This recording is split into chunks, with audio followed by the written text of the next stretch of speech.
다 함께 사도신경하심으로 2026년 3월 26일 목요일 온라인 아침 기도회 하나님께 올려드리겠습니다. 전능하사 천지를 만드신 하나님 아버지를 내가 믿사오며 그 외아들 우리 주 예수 그리스도를 믿사오니 이는 성령으로 잉태하사 동정녀 마리아에게 나시고 본디오 빌라도에게 고난을 받으사 십자가에 못 박혀 죽으시고 장사한 지 사흘 만에 죽은 자 가운데서 다시 살아나시며 하늘에 오르사 전능하신 하나님 우편에 앉아 계시다가 저리로서 산자와 죽은 자를 심판하러 오시리라. 성령을 믿사오며 거룩한 공예와 성도가 서로 교통하는 것과 죄를 사하여 주시는 것과 몸이 다시 사는 것과 영원히 사는 것을 믿사옵나이다. 아멘. 찬송가 461장 찬송하시겠습니다.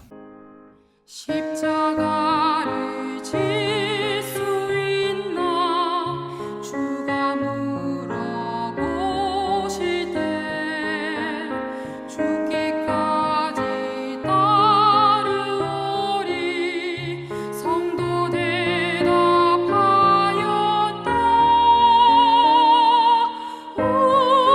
우리의 심령 주의 것이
하나님 아버지 감사합니다. 지난밤에도 평안히 쉴 수 있도록 주께서 친히 지켜주시고 오늘 새벽에도 눈을 뜨게 하시고 호흡을 이어갈 수 있도록 은총 내려주셔서 또 하루를 주님께서 베푸시는 은혜로 살게 하시는 주님을 찬양합니다. 오늘도 주님께서 부르심에 순종함으로 저희를 주 앞에 나와 이 시간에 주님께서 저희들을 위해 예비하신 생명의 양식을 공급받을 때 주님께서 주시는 말씀을 통해 베푸시는 영적인 힘으로 흔들리지 않는 믿음으로 주님께서 인도하신 대로 순종함으로 예비하신 승리의 축복을 누리며 하나님께 영광 돌리는 하루가 되게 하여 주옵소서. 감사드리오며 우리 주 예수 그리스도 이름으로 기도드리옵나이다. 아멘. 자, 이 시간에 하나님이 주시는 말씀은 요한복음 6장 60절부터 71절까지 말씀 보겠습니다. 자, 화면을 보시면서 요한복음 6장 60절부터 우리 함께 합독하시겠습니다. 제자중 여럿이 듣고 말하되 이 말씀은 어렵도다 누가 들을 수 있느냐 한데 예수께서 스스로 제자들이 이 말씀에 대하여 수군거리는 줄 아시고 이르시되 이 말이 너희에게 걸림이 되느냐? 그러면 너희는 인자가 이전에 있던 곳으로 올라가는 것을 본다면 어떻게 하겠느냐?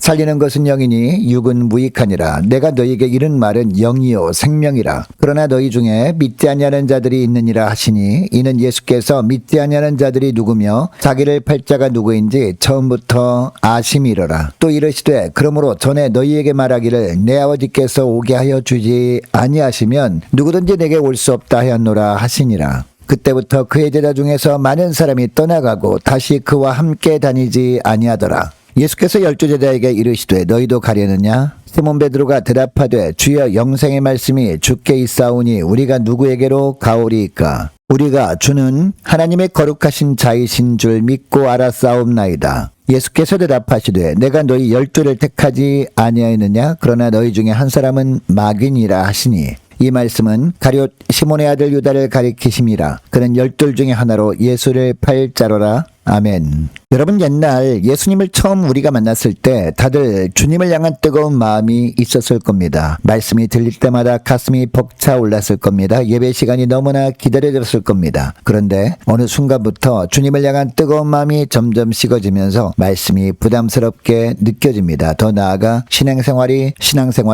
무거운 짐처럼 생각되기도 합니다. 주님께서 부담스러운 말씀을 하실 때 이 말씀이 정말 나에게 하시는 말씀이 맞나? 라는 의문이 들기도 합니다. 오늘 본문에 보면 바로 이런 사람들이 나오는데요. 예수님을 따르던 제자들 가운데 상당수가 바로 이런 문제 때문에 발걸음을 돌려 예수님을 떠나버립니다. 말씀이 자신들의 기대와는 너무나 달랐고 주님의 말씀이 이해하기 어려웠기 때문에 주님을 떠나버린 겁니다. 여러분, 오늘 본문을 통해 주님께서 우리에게 지금 참 제자로 살고 있느냐? 라고 물으십니다. 여러분, 예수를 믿어 하나님의 자녀가 된다는 것은 어떤 의미일까요? 단지 죽어서 천국에 가는 것을 넘어 이 땅에서 예수님의 참 제자로 살아가는 것을 의미합니다. 여러분, 그러면 어떤 사람을 예수님의 참 제자라고 할 수 있을까요? 첫째로 참 제자는 말씀을 믿음으로 받아들입니다. 60절을 보면 생명의 떡에 관한 예수님의 가르침을 들은 제자들 가운데 이 말씀은 어렵도다 누가 들을 수 있느냐? 라는 반응을 보이는 사람들이 있었습니다. 한마디로 납득이 안 된다라는 겁니다. 그러자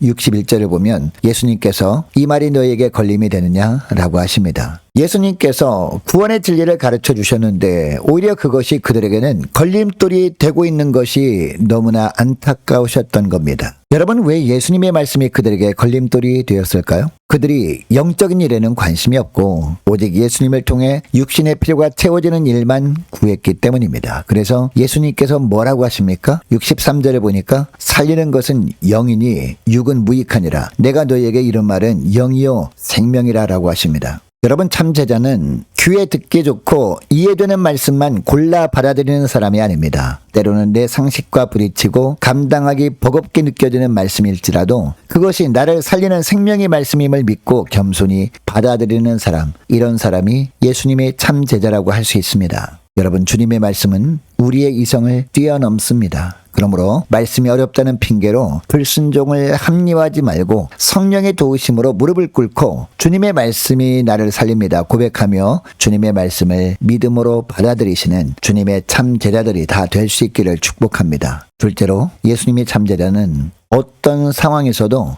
말씀에 믿음으로 반응합니다. 자, 64절에 보면 예수님은 너희 중에 믿지 아니하는 자들이 있느니라 라고 말씀하십니다. 그러니까 예수님은 처음부터 믿지 않는 자가 누구인지, 자신을 팔 자가 누구인지 다 알고 계셨던 겁니다. 여러분, 예수님은 그러니까 아무것도 모른 채 배신을 당하신 것이 아니었습니다. 하나님 아버지의 구원 계획 가운데 대속의 죽음을 기꺼이 받아들인 것이었습니다. 66절을 보면 그때부터 제자 중에서 많은 사람이 떠나 다시 그와 함께 다니지 아니하더라 라고 합니다. 여러분, 이들이 왜 떠난 것일까요? 예수님의 말씀에 이해되지 않아서 떠난 겁니다. 예수님의 말씀이 자신들의 기대했던 것과 달라서 떠났던 겁니다.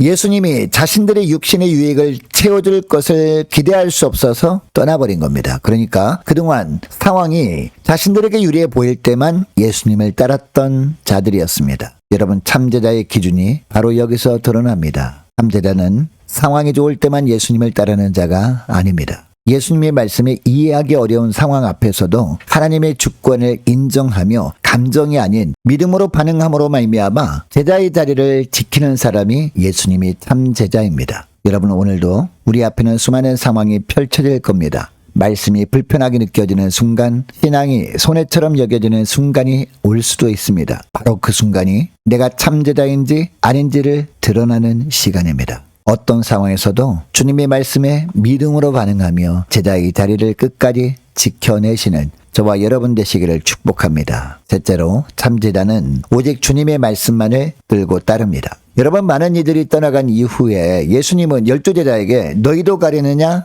라고 물으시는데 이 질문 속에 예수님의 마음이 담겨 있습니다. 예수님은 말씀을 통해 그들에게 영생을 주고자 하셨는데 그들이 예수님께로부터 돌아서는 것을 안타까워하시면서 12제자만큼은 떠나지 않을 것이라 여기시고 이렇게 물으신 겁니다. 여러분, 이때 베드로가 대답합니다. 68절에 보니까 주여, 영생의 말씀이 주께 있사오니 우리가 누구에게로 가오리이까? 우리가 주는 하나님의 거룩하신 자이신 줄 믿고 알았사옵나이다 라고 합니다. 여러분, 베드로가 어떻게 이런 고백을 할 수 있었을까요? 베드로는 예수님이 하나님의 거룩하신 자이심을 믿었기 때문이었습니다. 그래서 다른 대안을 찾지 않았습니다. 다른 곳에서 더 쉬운 길을 찾으려 하지 않았습니다. 오직 생명의 말씀이신 예수님께만 자신의 전부를 걸었기 때문에 이런 고백을 할 수 있었던 겁니다. 여러분, 반면에 가룟 유다는 어떻습니까? 몸은 예수님 곁에 있었습니다. 그러나 70절에 보면 예수님은 그를 가리켜 마귀라고 하십니다. 겉으로는 제자였지만 그의 마음 안에는 이미 말씀을 거부하는 반역이 자리 잡고 있음을 주님은 아셨던 겁니다. 여러분, 오늘날도 진짜 제자와 제자인 척하는 자는